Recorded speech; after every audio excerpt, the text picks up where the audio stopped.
understand ukuthi wenzakalani kulolu hambo.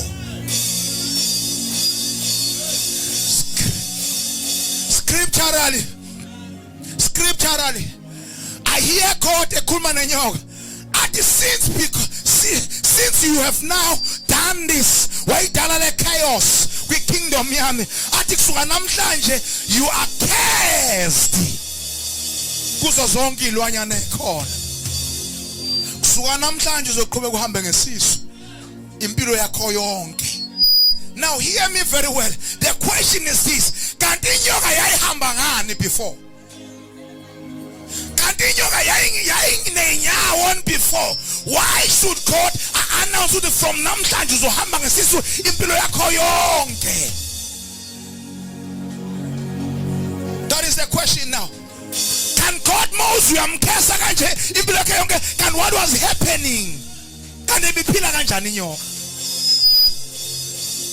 Ibinenyawo. Haya. Pastor Rita uthi zayinenyawo ezu4 ibiphila. Angikhumbuli mention okade eBhayibhelini leyo. Uzoyibona kodwa angazi angikhumbuli kodwa mina. So where I'm taking my statement from, the Bible says when Bible lithi inyoka yakhe yaswa kanjalo, the serpent isuka from the word dragon. Now dragon, yes, athi inenyawo eziwu4, but now la khona siya khona ke isuka from the word devil. Lapho isuka khona makuthiwa serpent yikoba ungumkhohlisi. Remember the Bible says uAdam noEva bebehlala eEden. Are we together?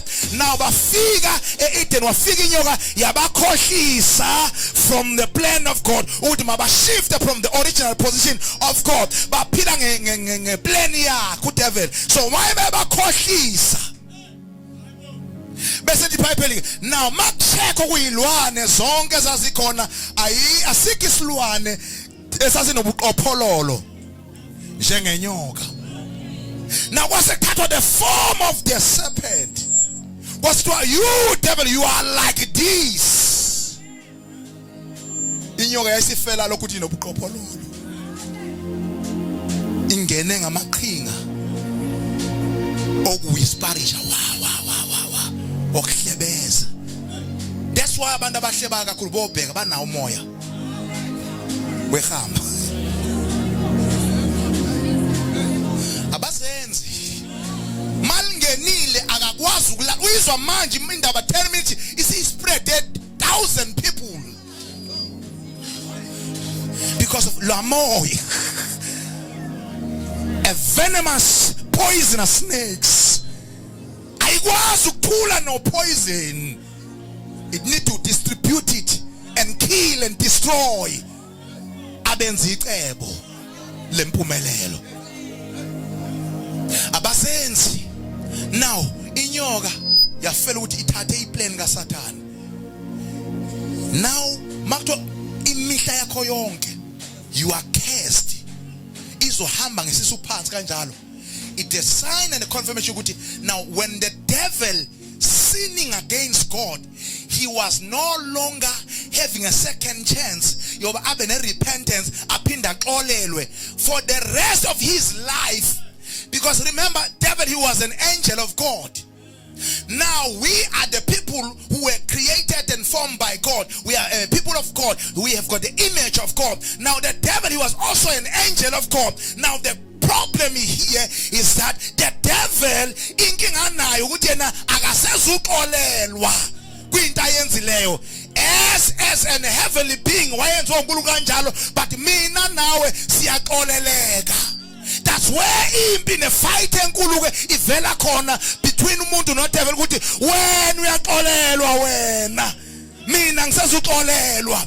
Then the devil said no, okay, because of mina ngisezuxolelwa, let me try by all means nami ukufaka ngisting ngihlabe ngamazinyo ami ngifaka my poison so that my DNA as I'm a devil, as I am a snake, shall also be deposited kuwe. Ungasabi na la genealogy yasezulwini. When God look at you abone devil himself How do you identify ukuthi lo mntwana ungowakho? Now sometime mangabe kuthiwa kwenzekela amisana sekuthiwa baba baningi umama oyedwa bese kuba khona umntwana kuye kwenziwa into kuthiwa yintoni igama layo? DNA what? Kuyenze ngoba baba bebaningi abantu besilisa. Nagcine ngasabi sure ukuthi ubani okuyena yena. Now bese kuyokwenziwa inapa ya DNA test silubazalo siyaxoxa. Amen. So mawenza i-DNA test iyona ke into ezoprove ukuthi okabani lo mntwana. Did you know ukuthi awenziwa ihil uba umntwana kaNkulunkulu? Did you know ukuthi angelo ne makeup yakho kodwa lo oyifakile kodwa akusiyo futhi ezokwenza ukuthi ube a child of God? Ngale suit yo my friend akuyona engenza ngibe a child of God. There is a DNA inside of me. The DNA iyona ekhuluma ngaphezulu kwalento engigqokileyo. As handsome as I am in the outer appearance, but the DNA yakhe mayisi ngilapha iyona ezokhuluma kakhulu more than me. What we are expecting from people ukuthi lento sifunayo ilento yiyo in the inner side, the original being. Uma i-DNA ekuwe kungeyona evela ezulwini noma sawuthanda ukwenza right uzomosha esikhulu sokwenza right. Ngisho sawufisa ukwenza okuhle kuyayimoshakalela. Hayi kodwa ngisathandi nje DNA phakathi kwakho. DNA ephakathi kwakho iyona ekhuluma ungakhulumanga. Awukakhuluma bathi yakhuluma yona. Yakhuluma yona. Then athi kwesifazane verse number 16. Now ngizokubangela ipain enkulu ekubeletheni kwakho. Ningalwe bafasi. Ningalwe bamosifazane. Ngizokubangela ipain enkulu. Akusho mina kusho uNkulunkulu mina translate into ayishileyo. Ngizokubangela ipain enkulu ekukhulelweni kwakho. Usho kwesifazane, usho kumfazi. Am I right? Now ebesethi eyesibili ipunishment ukuthi mawuqala nje uba neminqweno, mawuqala nje ukufisa, mawufuna nje mawunxanelwa, when you have this desire, anything ebizwa nge-desire bese kuthiwa ukuze ibe accomplished kufanele kube khona indoda phambi kwakho. That's why umuntu athi noma sesindiswe agijima nevakale shumayela kuzima kodwa the one thing ezomshanga knockout ufuna indoda lapha ingakhona ebuye pulpit esiwise nezitulo ngeanointing boom siyemva ngamathanga asiyemva yiki nazoyenza akazenzi ikhulunyiwe nje lento bafowethu musana ukungenza ngathi ngirongo mina. This is a scripture inazoyifuna uzuthi kodwa ngosiyame shumayela kangaka awukodwa sisikeleleka kangaka mawuthi uyambheka naye akazi kwenzeke kanjani avuka ithi time mana ngisayifuni lento mama ngeke ngisayiphinda mana athi ahaman the devil is a liar. Asho phinda asho sokuthi samile la nto eshiwoyo emva kube seshilo nalene yashiwo ayikagubuki sasho namhlanje ayifune lapha ingakhona ayifuni nje 2 minutes ayifuni nje only 5 minutes ayifuni only temporarily.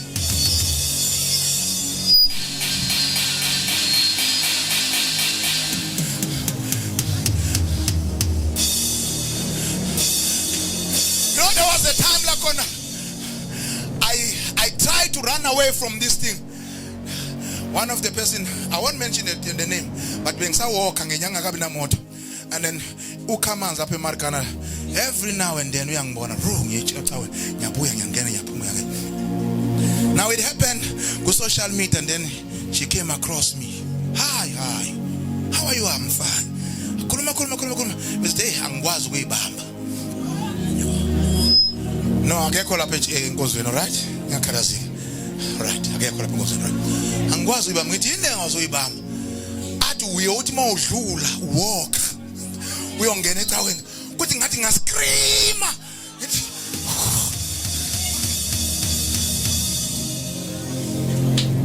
ngecaweni ngizobila lapha focus yami ngizokhuluma nabantwana kaNkulunkulu ngizodeliver imessage kaNkulunkulu ngapha yena uyayizwa into ayifunayo nithini sukuya lapho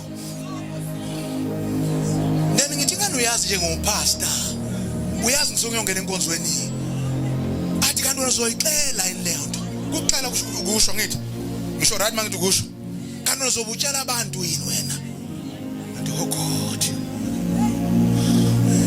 ngazama ukuthibalisa ngazala ngathulalisa ngathalalisa ngathomalisa ngazama wayesethi ke only one night then uthatha indlela yakho nami ngithatha indlela yami athi oh my God the word was spoken not by devil but by God. Now in order for you to survive that word, that's what you need now. Listen to me. God, he says to Adam, now since verse number 17, ngoba ulalele umngakho wadla kulento bengithe ungadli kuyo. So ivoice yomngakho iyona ekhulume wezwa more than ivoice ekhuluma kuwe yami. Now bese thike now the ground, the earth, umhlaba, it is cursed. Asixoxa bese siyavala. 3 things and 3 people here, or 3 living being. Inyoka kuthiwa you are cursed from kwilwana zonke. Owesifazana nansi punishment yokubeletha kabuhlungu. Esibili yokufuna indoda lapho ingakhona. Njalo noma kuthiwa ngiyangigolozela. Yes, sometimes noma kuthiwa ngiyangigolozela. I said to uncle sixoxela ngithi sometimes nibona ngalento nasifuna siyafuna nathi ezinye siyayifuna kodwa sibanjwa umthetho. Sibekelwe wona. Hayi mina ngi-honest to you. Kodwa sibanjwa umthetho sibekele wona. Bese kubangazi asifuni. Ineza ukuthi bangathi asifuni. Sibanjwa umthetho ukuthi uma sizohamba ngokufuna kwethu so lahlekelwa impilo.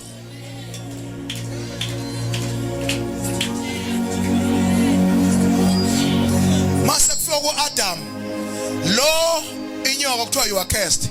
Nowesifazane kuthiwa you are cursed. But mase kufika kuAdam akathi you are cursed. Uyayimiyeka kuAdam uthi umhlaba uqalekisiwe. Akukhesu uAdam ukhesu umhlaba. But laba bawu2 kuyiwe kubo direct. Ningalwi nami iverse esho njalo. Now why God athi umhlaba you are cursed umhlaba because of you Adam. Ibesethi from now on umhlaba uzoveza ameva thorns. Ibesethi from la meva you will make a living. You will make a living. Kula meva Adam ahlabayo wena uzokwenza impilo kuwo. Ukushuthi mawuzokwenza impilo uyindoda. Funa uqala udibane nameva. Verse number 19. Uyawudla ngokubila ke manje. Uzubuyele kulamhlaba. Cursed. Right? So now these 3 people or these 3 creation inyoka in enmity nowesifazane. Owesifazane from being cursed by God uthi solution yakhe ikuAdam. Ngisho noma kuthiwa usafuniki solution yakhe ikuAdam. Did you know ukuthi no Adam ngisho noma kuthiwa akasafuniki isolution yakhe ikuEva. Chapter number 2, the book of Genesis again, verse number 18. The man was in the garden, ehleze lonely, eyedwa, enesithukthezi. Ngazi kuthiwa ngesixhosa kuthiwa yini uba lonely. Yisithukthezi. Lonely, eyedwa, ayikho into emjabulisayo. The Bible says he was working in the garden. He was living in the garden. Now the Bible says, now I will create, I will make for him ngizomenzela a suitable helper. A suitable helper. Isho ukuthini lento a suitable helper? Umncedi okuyena yena, the original one. Awusho bakhona abanye abancedi. Bakhona bangazokunceda. But the problem laba bazokunceda abawona ama-suitable. Sebakuncedile, usuncedekile, usalimala. Sebakuncedile, sebekuzamile ngalento obuyikhalela, sebeyenzile, niyenzeka, kodwa kuba ngathi akakenzeki, sekhona eshodayo. It means udibene nomuntu angayona suitable helper. Yebo uncedekile, kodwa ekuncedekeni kwakho awukancedeki ngokwe-assignment. Now talk to me now. Let's go forward. Now when Adam uzokwenzelwa a suitable helper, what was the need to Adam nayo? It is not sexually, because some of you misinterpret lento niyithatha nithi hayi ngoba Adam wayedinga sex. No, he was working in the garden. So the Bible says i-assignment ka-Adam ukwenza i-will kaNkulunkulu ibe fruitful. I-will kaNkulunkulu, it is anything esentandweni uNkulunkulu ayifunayo ngempilo yakho. Now abantu bama on one specific item yokulalana.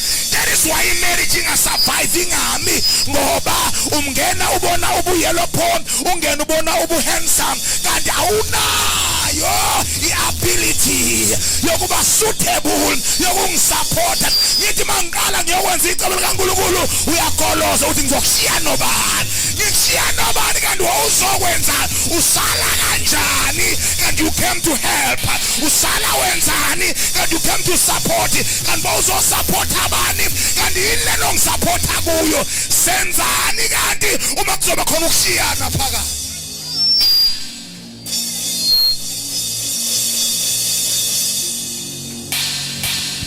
I will make him a suitable helper. I will make him a suitable helper. A suitable helper. It is a person also to maufika uTunkulunkulu usekhulumile ati hello dali uthini na ati usekhulumile noma yini project ebebhizi ngayo at that particular time isala phansi. Ayikho into ezobaleka kuye, ayikho into ezobaleka kuwe engaphezulu kwalena esivele ezulwini. That is why the Bible says in the book of Genesis chapter number 12, when God called Adam and called Abraham, come out from your own people, from your own land. Let the Bible washiya phansi konke uAbraham walandela ivoice kaNkulunkulu. Then guess what? Then what to Sarah? Awuyazi na wangisali nje, uyikumkane kimi wena, uyinkosi kimi wena, uyikumkane kimi. So how am I going to survive without my king? You must know ukuthi lempilo iphilayo, they must be a king, they must be a queen. Ngakube iqueen ingekho iking. You must know ukuthi the blessing Jehovah God ayibekile kuwe izobuyela back to Adam. The Bible says in chapter number 3, now when Adam, because of owesifazane i-desire yakhe lapha kuwe, ayikho into azoyibamba iphumelele. Ungekho. Ngisho noma engathi uyayikhohlisa abe ne-double story drive imoto, kodwa indoda hayi indoda. That is why nendoda, I'm also talking from experience. Ngisho noma sengifuna yazi ngibe busy sometimes ngibe late, sometimes ngenza umsebenzi okungewona wami lapha man.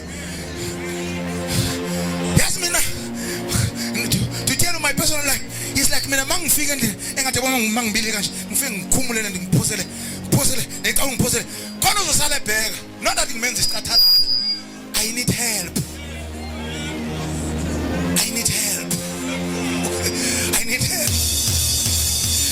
She will laugh at me because of we have to school mangana. I need help. There was a time 2019. Hey, yes, no, sengidiniwe. Ngenza washing ya wash. Hey, ngazwa ungaso sengikhalaza ngikhuluma ngathi ngibhekene wona wathi no ngangabizelwanga lena. Yeah, complain. She laughed at me at that time. Wahleka wathi oh tata ngizokwenzela wathi yezwa ngiyacomplain ngapha ngenza umsebenzi ongewona wami. I'm getting delayed. Ngiyayiwashela kunzima. But umbuzo ukuthi manje uphu Eva waye busy ngeassignment yakhe. Kanti assignment yakhe umbuzo uzothi kanti assignment yakhe kanti yipi kanti? Ngilapha mina. Sometimes ezinye izinto kubhlungu mase ngiyintshela zona sengiyidemonstrate. Kodwa lapho isuka khona zazivele zisho ukuthi le ndlela ihanjwa kanje. Ngeke ngisadipha kuma details ngoba ngizona ngikhatha. Ayihanjwa kanje le ndlela. From yes and yes. Yayivelisha le ndlela ihanjwa kanje. Uya kanjani ukuyo accomplish assignment? Uzodinwa engeke abe khona ozomba umncedi kuwe. Uzokhathala uzodinwa endleleni. Lento inkinga mawungeke uyazi into yakhulunywa phezulu kwempilo yakho. Uba nomdingayo ava. Uba nomdingayo eva. Shono siyathandaza. Uba nomdingayo eva. Uba nomdingayo eva. Oh my God. The problem njengoba usagoloza kanjena uwenza ngathi awumdingi. Mawusuwethu uyayazi lento ukuthi akuhlaleki imani yasho iyakhuluma nje asikho ke thina asikubona uyivalele wakhiya wangena engubeni asikho kodwa wena you are a true witness.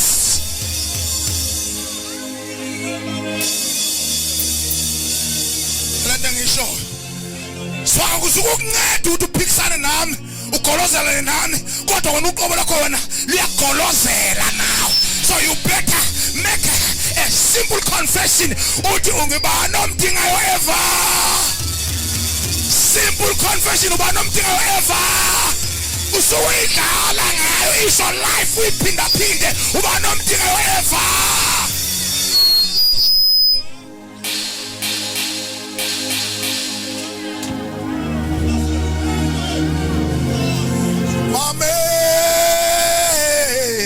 Baba Hamamene hana nene sala pele abadia Yera mena kosari yaba kosari barakata. The problem is nayo ukuthi siyafuna ukuyifihla lento esiyidingayo kodwa yona sesingakwazi futhi ukuma kwi-assignment yethu ngoba siyadinwa udinga abani eva.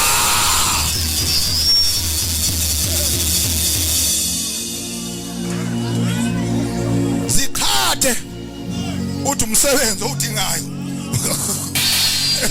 zikhathe uthi umsebenzi hayi tata nje ngidinga ipromotion hayi tata ngimangathola nje indlu ngiyithengele indlu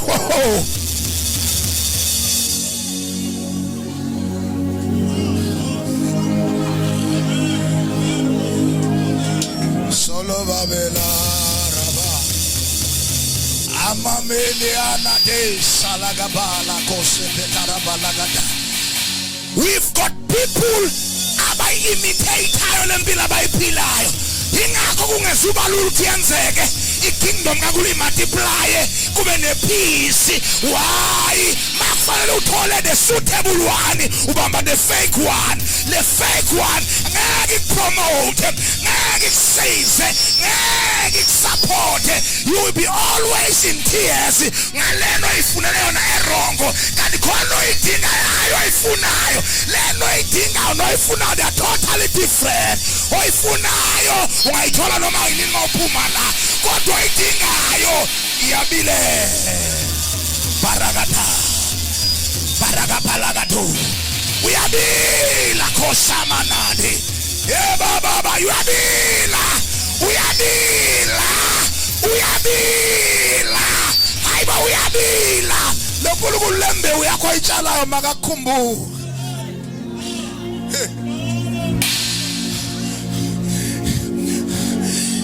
Church of God, you need to be honest one day.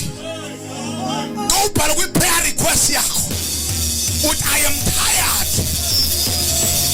ngedwa. The problem ukuthi wena uyafake amawusho njalo kanti lesikhathi uyinceda. I am tired ukuba ngedwa because sobu wethu ukhathele ungamkela uNkulunkulu ngeke ilethe lento idingayo. Listen to me very carefully. The Bible says in verse number 18 chapter 2 Genesis, uNkulunkulu wathi Adam uyambona ukuthi ulonely. Wambona ukuthi ulonely. Uthe buyonze assignment yakhe. Abuye ediniwe. Abuye ekhathele.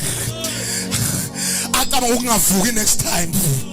Acaba ukungavuki the following morning because udiniwe izolo. Now namhlanje ayikho fuel ezomsupport ukuthi aye lapho ufuna aya khona. Nansi problem abantu abaningi abangayiqapheli ukuthi now if you don't pray for this, you don't sow the seed for this, you don't call God about this, you are going to be in trouble. As powerful as fire you are carrying, noma kunini uzofutha ube ilangaphi bese qhamuka udebela azogalela amanzi uwagalela kule ndawo odinga kuyo. Oh Jesus.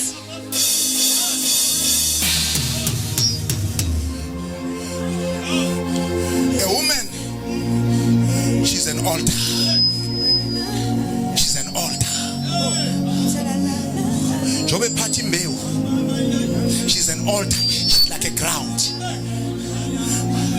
She's like a ground. When you planted a seed on the ground, we are saying pinda pindi. Now a woman, she's also like a ground. She's also like a altar. When you Adam, who decide to touch the altar wrong, Oh God. lembe oyo ifaka kulamhlaba. So tibana na mefa, izo tibana na maje, ngeke ikhule. Sometimes uso waste isikhathi lokhu uyajala kanti utshala kwi-altar. Wrong. It's okay. Utshala kwisibingelelo wrong. Utshala kwisibingelelo esino poison we serpent. Wena utshala into ikaNkulunkulu ngenhliziyo enhle ufuna icebo laNkulunkulu livele, but bese kusho ukuthi lapha kule womb kulomhlaba khona isitshontsho leserpent elikhomfa lembe oyifakayo. Remember the woman, she made an agreement with the devil. It was not Adam or an agreement with the devil, it was the woman. Now the serpent ukuziphume kowesifazane kufanele kube khona uAdam. If uAdam enza kufanele eze ne-anointing engeze yedwa. Why ngithi uzoze ne-anointing uAdam? Ngoba uAdam akakheswanga, awathathwanga ama-rights wakhe. Awuvuma nje awathathwanga ama-rights. Awutamena kokugcina sengiyakuyeka manje. Awathathwanga ama-rights ka-Adam. Bonke laba babanjwe babanjwe izandla kanje, but uAdam ukhululekile. Izwake angifuna ukukushiya ngaphandle uma uzo accept uAdam ngoba umuntu efaka isuthu njengami usangaba wrong. Ulanda uAdam ongekho ecebeni kaNkulunkulu. Oh Jesus. Angithi indoda oyifunayo, but akusho ukuthi wonke amadoda awakho. Hey, that's so true. Akusho ukuthi wonke awakho. Lento yakho yokuthi usiyena lo yana kade akayona itype yami, uyazi ukuthi le type enifuna ukufuna itype engakufuni wena. Umenje uthi angimfuni usibani ngoba uso akuyona itype bese uyayimention type uthi le type yakho ngisho idlula ikubheka nokukubheka le not yona itype yakho. Oh my goodness. Awukayi kwamoya. Awukayi kwamoya. Now you need to pray. Ever you need to pray. Why am I saying you need to pray? Ukuthi uthandazela ukuthi somvumo Adam